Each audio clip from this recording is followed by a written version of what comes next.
Hola, empecemos de una vez con esta exploración fascinante de las estructuras matemáticas que se esconden en las formas físicas. Hoy nos vamos a meter de lleno en la anatomía interna de los cuadriláteros y los triángulos. Vamos a revelar esos secretos geométricos, literalmente los planos invisibles, que mantienen a estas figuras en perfecto equilibrio y que, si lo pensamos bien, son la base absoluta de la arquitectura y el diseño que vemos todos los días a nuestro alrededor. Bueno, la hoja de ruta para este recorrido es bastante clara. Vamos a analizar las alturas y diagonales de los cuadriláteros. Luego pasaremos a los puntos notables de los triángulos.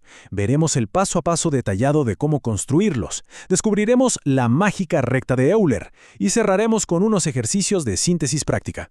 Empecemos con la sección 1, alturas de cuadriláteros. Digamos que estos son nuestros cimientos geométricos. Ok, la clave acá es entender que la altura no es una línea cualquiera. Tiene que ser un segmento estrictamente perpendicular. O sea, estamos hablando de garantizar un ángulo exacto de 90 grados desde la base para medir la distancia real hacia el vértice más distante o bien hacia el lado opuesto paralelo. Esta perpendicularidad es absolutamente crucial porque es la única forma de garantizar que la medición sea la ruta más corta y precisa.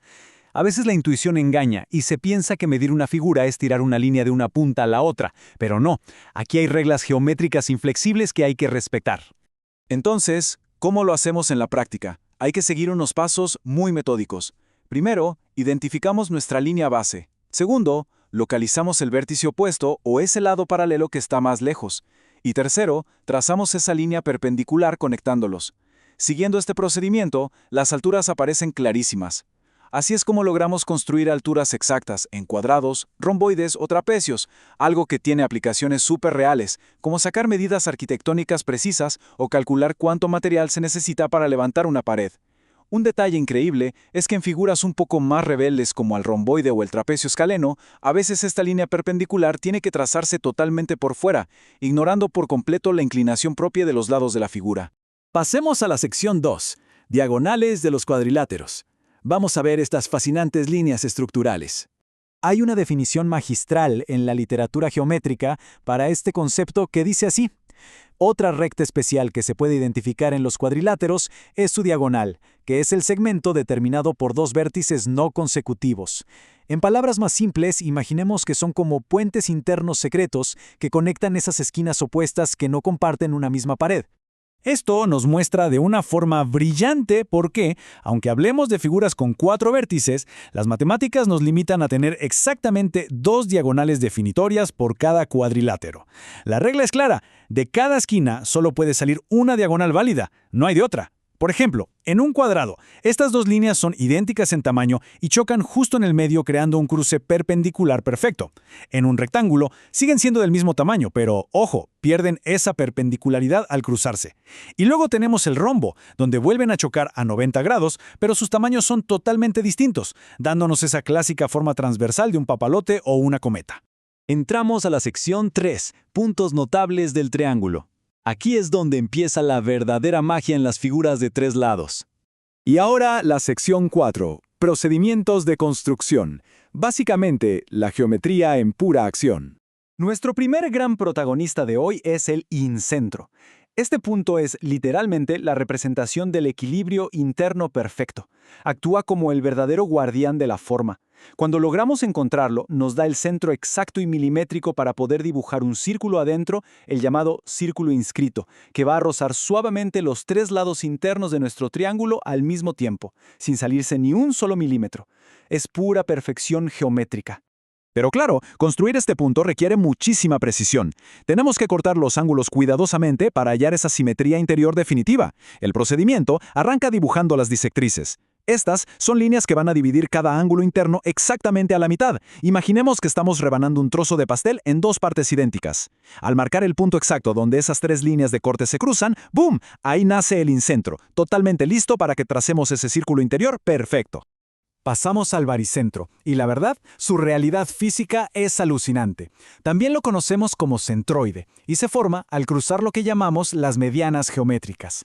Para ponerlo en perspectiva, imaginen por un momento que el triángulo fuera una placa de metal pesadísima. Bueno, gracias al baricentro podríamos equilibrar esa placa en el aire sin que se caiga usando un solo dedo, siempre y cuando lo pongamos exactamente debajo de este maravilloso punto de equilibrio gravitacional. Increíble, ¿no? Para armar el baricentro, cambiamos un poco el enfoque. Ya no miramos los ángulos, sino que nos concentramos en los lados.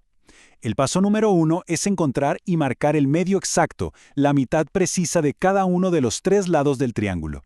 Luego, procedemos a trazar las medianas, que son unas líneas rectas que viajan desde cada vértice o pico directamente hasta ese punto medio que acabamos de marcar enfrente. Justo en la intersección de estas 3 medianas es donde está nuestro centro de gravedad.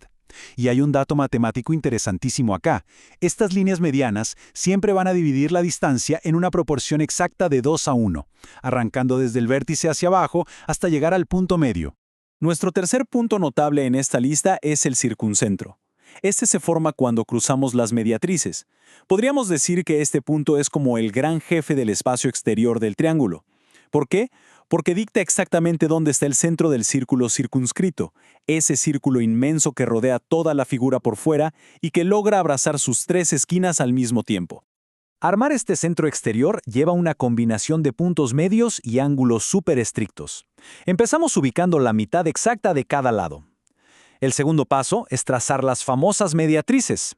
Estas son líneas que atraviesan ese punto medio, pero formando ángulos rectos perfectos de 90 grados, como si estuviéramos dibujando una cruz perfecta sobre cada lado.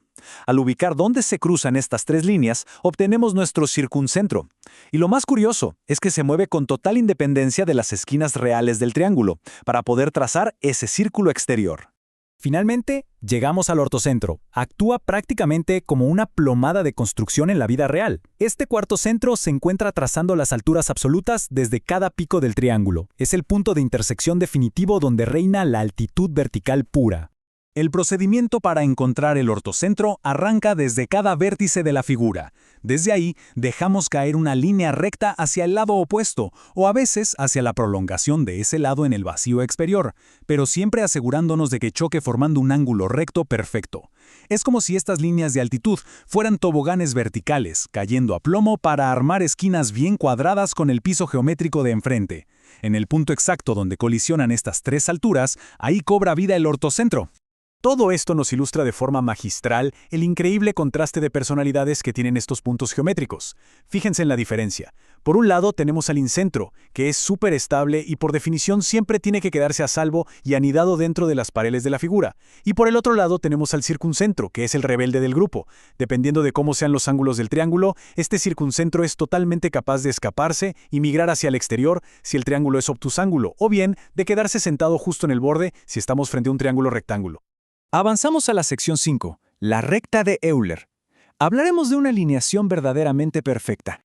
Contemplemos un momento la magia absoluta de la recta de Euler. Resulta que en casi cualquier triángulo del universo, a excepción del equilátero, el baricentro, el circuncentro y el ortocentro se van a bloquear de forma innegable en una misma línea perfectamente recta. Es una locura pensar que puntos construidos de formas tan diferentes se alineen así.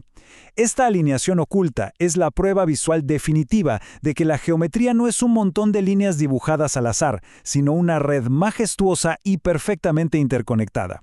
Y llegamos a la sección 6, síntesis práctica. Vamos a repasar todo esto con un resumen y algunos ejercicios finales para fijar todos los conceptos y procedimientos de construcción. Como primer ejercicio analítico para amarrar bien todos estos conceptos, podemos utilizar matrices de resumen. Este tipo de análisis nos sirve para repasar cómo las alturas y las diagonales se comportan de manera única en cada figura. Nos recuerda que los cuadrados, rectángulos, rombos, romboides y trapecios tienen en común la capacidad de tener alturas medidas con estricta perpendicularidad. Y lo que es más impactante, consolida nuestra gran regla de oro. Toda figura de 4 lados, sin importar qué tan distorsionada parezca, está estructurada internamente por exactamente 2 diagonales, sin importar si éstas se cruzan perfectamente a 90 grados o no. Esta segunda síntesis analítica es clave para entender el núcleo de cualquier triángulo. Mapea con muchísima precisión qué líneas geométricas crean qué centros estructurales. Aquí emparejamos las bisectrices con el incentro, las medianas con el baricentro, las mediatrices con el circuncentro y, por supuesto, las alturas con el ortocentro. Dominar esta relación es lo que nos garantiza poder ejecutar el procedimiento de construcción de cualquier punto notable sin dudar un segundo, entendiendo exactamente cómo van a reaccionar, ya sea adentro o afuera de nuestra figura geométrica. Y para cerrar este recorrido, la alineación perfecta de la recta de Euler nos regala una reflexión súper profunda. Cuando observamos esa asombrosa simetría del incentro o la innegable magia que se esconde detrás de esa recta, surge una pregunta que realmente nos hace pensar. ¿Será que todas estas precisas anatomías geométricas nos sugieren que las matemáticas son solo una herramienta inventada por los humanos para tratar de medir el mundo?